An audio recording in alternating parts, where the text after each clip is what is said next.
Merhabalar, Ev Lezzetleri kanalına hoş geldiniz. Bugün sizlerle istek üzerine pizza tarifi paylaşacağım.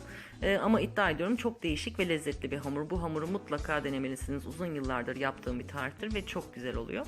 500 gram un aldım hamurum için. Üzerine 1 çay bardağı dolusu mısır unu ilave ediyorum. 1,5 tatlı kaşığı kadar tuz, 1 yemek kaşığı toz şeker, 1 çay kaşığı kuru maya ya da instant da kullanabilirsiniz. Sadece 1 çay kaşığı. Yarım çay bardağı da sıvı yağ ilave ediyorum. Malzeme listesini videonun açıklamalar kısmında bulabilirsiniz. 200 mililitre kadar suyla bu malzemelerimizi güzel, yumuşak, özlü bir hamur elde edinceye kadar yoğuruyoruz.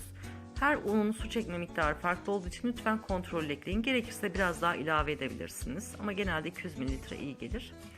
İyice hamurumu güzelce 5 dakikaya yakın çok iyi bir şekilde yoğurdum. Şimdi tekrar yoğurmuş olduğum kaba biraz un serpip hamurumu alıyorum. 20 dakika kadar dinlenmeye bırakıyorum üzerini örttükten sonra. Bu arada biz üzerinin pizza sosunu hazırlayalım. 2,5 yemek kaşığı domates salçasının üzerine 2 yemek kaşığı kadar sıvı yağ ilave ediyorum. Birer çay kaşığı tuz ve toz şeker ilave ettikten sonra bir tutamda şöyle bir kekik serpeceğim.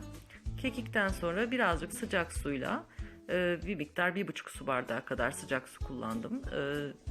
Hafif akar kıvamda bir sos elde ediyoruz iyice karıştırarak. Bu arada dilediğiniz başka baharatları da ilave edebilirsiniz. Biraz sarımsak ilave edebilirsiniz. Zevkinize göre bu sosu çeşitlendirebilirsiniz. Kıvamı görüyorsunuz. Kıvam bu şekilde olmalı. Hafif akar. Çok aşırı cıvık olmasın. Şimdi sosumu kenara alıyorum. Hamurumun ilk 20 dakikalık dinlenme süresi doldu. Bu arada malzemelerimi de doğradım, hazır ettim. Şimdi tekrar hamurumu 1-2 dakika böyle hafifçe bir yoğuruyorum. Daha özlü bir kıvam alması için havasını çıkartıyoruz. Tekrar 20 dakika kadar dinlendiriyorum ve ikinci kez dinlenmiş halini şu an görüyorsunuz. İkinci kez dinlendirdikten sonra açmaya başlıyoruz. Açarken mutlaka mısır unu kullanın. Çünkü beyaz unlar fırına girdiğinde yanıyor. Mısır unu altında güzel altın sarısı bir renk bırakıyor, hoş oluyor. Tepsinizin boyuna göre hamurunuzu açın. Yalnız çok fazla aşırı kalın yapmayın bu hamuru. Orta kalınlıkta benimki. Bu gerçekten maksimum en iyi ideal kalınlık oluyor. Çok kalın olduğunda içi pişmeyebiliyor. Birazcık çünkü sert düşebilen bir hamur. Tam böyle bu hani klasik pizza hamur tarzında çünkü. Tepsi yağlanmamıştı bu arada. Hamurumu iyice bastırarak tepsiyi tutmasını sağladım. Yağlanmış tepside bunu yapamazsınız zaten. Kayar. Daha sonra üzerine sık sık delikler açtım. Çok fazla kabarmasın ve içi de pişsin diye.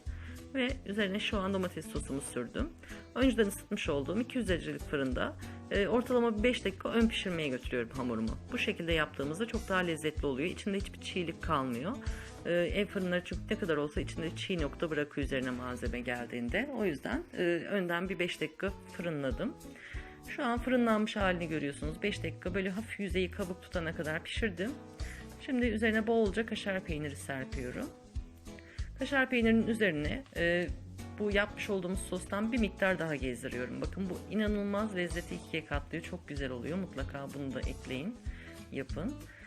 Daha sonra üzerine istediğiniz malzemeyi koyabilirsiniz. Ben çocuklarımın sevdiği malzemeleri seçtim bugün. Birazcık dilim mantar kullanıyorum. Birazcık kırmızı ve yeşil biber dilimledim. Onlardan ilave ediyorum. Birazcık ince ince sosis dilimledim. Onları da ilave ediyorum. Sosislerimi de ilave ettikten sonra biraz da küp küp sucuk doğramıştım. Onları da ilave ediyorum. Ama dediğim gibi istediğiniz şekilde yapabilirsiniz. Nasıl seviyorsa çocuklarınız ya da siz.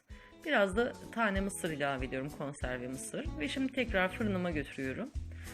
Bu üstünde dibinde kalan kaşar peynirlerini de üzerine serpiledim. Hem görüntü açısından şık olsun hem de bağlayıcı kıvam olsun diye.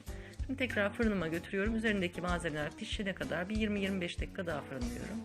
Ve 20-25 dakikanın sonunda sonuç görmüş olduğunuz gibi çok güzel olmuştu. Gerçekten çocuklarım bayılarak yediler. Mükemmel, harika, lezzetli bir hamur. Mutlaka deneyin. Tarifimiz bu şekildeydi. Umarım beğenmişsinizdir. Kanalıma abone olmayı, takipte kalmayı, videolarımı beğenip paylaşmayı unutmayın. Sevgiler diliyorum.